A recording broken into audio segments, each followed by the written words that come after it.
গুন্ডা আনতে চাইলে গুন্ডা আনা যায়, অসুবিধা হয় না। একজন আমাকে ধাক্কা দিয়েছেন, পাঞ্জাবে পড়া হয়, একজন ধাক্কা দিয়েছেন, তারপরে আমার লোক তো বসে থাকবেন, আমি তো একজন মহিলা, এবং পরে যখন আমার লোকজনকে মারধর করেছে আমার লোকজন জবাব দিয়েছে।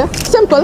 যেটা 15 বছরে হয় নাই, যেটা 15 বছরে হয় নাই সেটা আজকে হয়েছে। অলমোস্ট আমার গায়ে ধাক্কা দিয়ে আমাকে ফেলে দেওয়ার চেষ্টা হয়েছে। যেই বিএনপির নেতা কর্মীদের জন্য গত 15 বছর লড়াই করলাম, তারা আমাকে এখন ধাক্কা দেয়। বিজয়নগরের ভোটার সংখ্যা বা ব্রাহ্মণবাড়িয়া 3-এর ভোটার সংখ্যা 6,10,000, আর আমাদের যেটা সরাইল আশুগঞ্জ সেখানে ভোটার সংখ্যা 4,20,000-এর মতো, আর এই 3টা ইউনিয়নের ভোটার হচ্ছে 1 লক্ষ।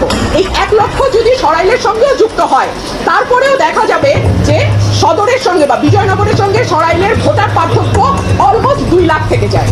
তো এত বড় একটা আসন সদর বা বিজয়নগর, সেই আসনটা অযৌক্তিক। বরং সরাইলের সাথে যদি 3টা ইউনিয়ন চলে আসে তাহলে ভোটার সংখ্যায় একটা ব্যালেন্স তৈরি হয়।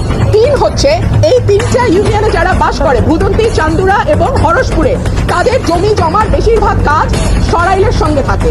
সো তাদের জমি রেজিস্ট্রি থেকে শুরু করে অন্যান্য যে দাপ্তরিক কাজ সেটা সরাইল ইউনিয়নে গিয়ে করতে হয়, সরাইল উপজেলায় গিয়ে করতে হয়। সে কারণে আমি বলেছি এই 3টা ইউনিয়নকে সরাইলের সঙ্গে যুক্ত করে দেওয়া হোক।